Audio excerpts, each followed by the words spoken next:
Baik, Assalamualaikum warahmatullahi wabarakatuh. Hari ini kita belajar tentang struktur undang-undang, yaitu pada modul 9 unit 1. Pada mata pelajaran pendidikan Pancasila dan Kewarganegaraan. Yang pertama ada makna tata urutan perundang-undangan. Nomor 1, pengertian peraturan perundang-undangan. Dalam Undang-Undang Nomor 12 Tahun 2011 tentang pembentukan peraturan perundang-undangan, disebutkan bahwa yang dimaksud dengan peraturan perundang-undangan ialah peraturan tertulis yang membuat norma hukum yang mengikat secara umum dan dibentuk atau ditetapkan oleh lembaga negara atau pejabat yang berwenang melalui prosedur ditetapkan dalam peraturan perundang-undangan.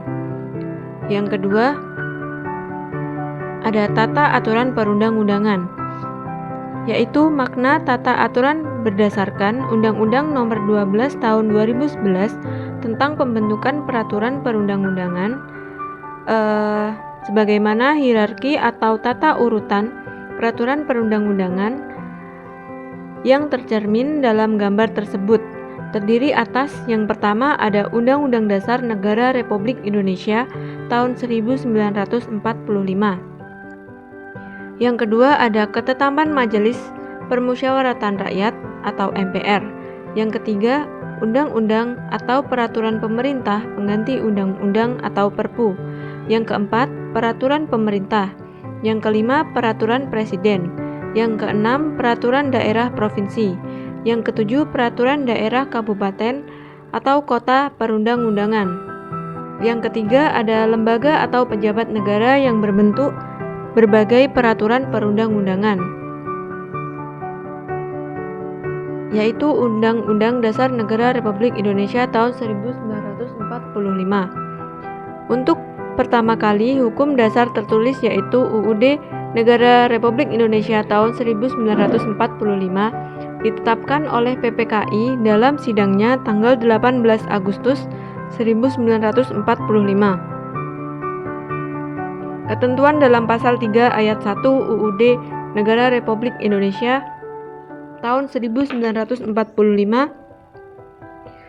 menyatakan bahwa Majelis Permusyawaratan Rakyat atau MPR berwenang mengubah dan menetapkan undang-undang dasar. Jadi lembaga negara yang berwenang mengubah dan menetapkan undang-undang dasar adalah MPR. Kedua, ketetapan MPR sesuai dengan namanya yang berwenang membentuk atau menetapkan ketetapan Majelis Permusyawaratan Rakyat adalah MPR sendiri sebagai lembaga negara yang mewakili rakyat. Yang ketiga, undang-undang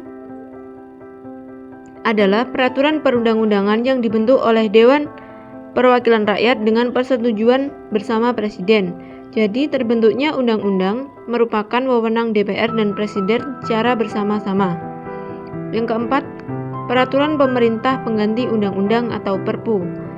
Peraturan pemerintah pengganti undang-undang adalah peraturan perundang-undangan yang ditetapkan oleh Presiden dalam hal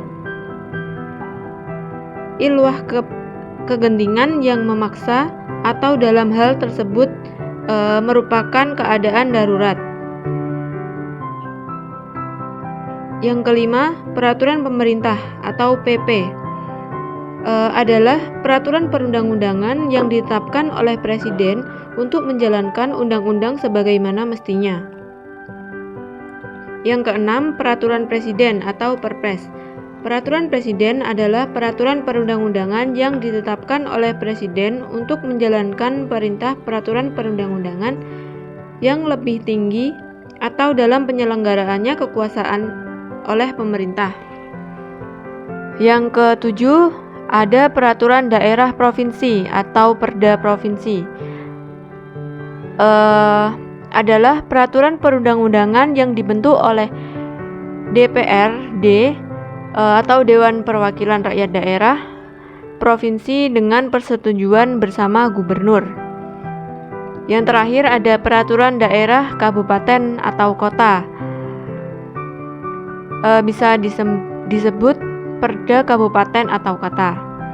Peraturan daerah kabupaten atau kota adalah peraturan undang-undang yang dibentuk oleh DPRD kabupaten atau kota dengan persetujuan bersama bupati atau wali kota. Selanjutnya ada asas-asas pembentukan peraturan perundang-undangan. Undang-Undang Nomor 12 Tahun 2011 tentang pembentukan peraturan perundang-undangan menyatakan bahwa dalam membentuk peraturan perundang-undangan harus memperhatikan asas-asas berikut ini. Yang pertama, kejelasan tujuan. Artinya tujuan yang hendak dicapai dengan peraturan perundang-undangan yang dibentuk harus jelas. Yang kedua, kelembagaan atau pejabat pembentuk yang tepat. Artinya, setiap jenis peraturan perundang-undangan harus dibuat oleh lembaga atau pejabat yang berwenang. Jika tidak, maka dapat batal demi hukum. Yang ketiga, ada kesesuaian antara jenis hierarki dan materi muatan, yang artinya materi muatan peraturan perundang-undangan harus benar-benar diperhatikan sesuai dengan jenis dan jenjangnya. Nomor 4, yaitu dapat dilaksanakan, artinya setiap peraturan perundang-undangan harus dapat dilaksanakan. Nomor 5, kedayagunaan dan kehasilgunaan, artinya setiap peraturan perundang-undangan yang dibentuk karena memang besar dengan benar-benar dibutuhkan dan bermanfaat dalam mengatur kehidupan bermasyarakat, berbangsa dan bernegara. Selanjutnya ada kejelasan rumusan, yang artinya sebagai peraturan perundang-undangan harus jelas dan mudah dimengerti baik sistematika maupun bahasa hukumnya. Yang terakhir ada keterbukaan, yang artinya bahwa proses pembentukan peraturan perundang-undangan mulai dari perencanaan, persiapan, penyusunan, pembahasan harus bersifat transparan dan terbuka. Selanjutnya ada materi muatan peraturan perundang-undangan, asas pembentukan peraturan perundang-undangan, yaitu pasal 6 Undang-Undang Nomor 12 Tahun 2011 tentang pembentukan peraturan perundang-undangan menyatakan bahwa materi muatan peraturan undang-undangan harus mencerminkan asas-asas berikut.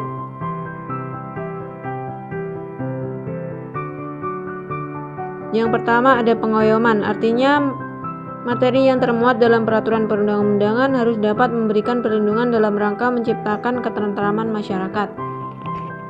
Yang kedua ada kemanusiaan, yang ketiga ada kebangsaan, yang keempat ada kekeluargaan, yang kelima ada kenusantaraan, yang keenam ada Bhinneka Tunggal Ika, yang ketujuh ada keadilan, yang kedelapan ada kesamaan kedudukan dalam hukum dan perintah, yang kesembilan ada ketertiban dan kepastian hukum, dan yang terakhir ada keseimbangan dan keserasian serta keselarasan. Seperti yang sudah dijelaskan pada bagian-bagian tersebut. Baik, terima kasih pembelajaran hari ini. Semoga bermanfaat bagi kalian semua. Wassalamualaikum warahmatullahi wabarakatuh.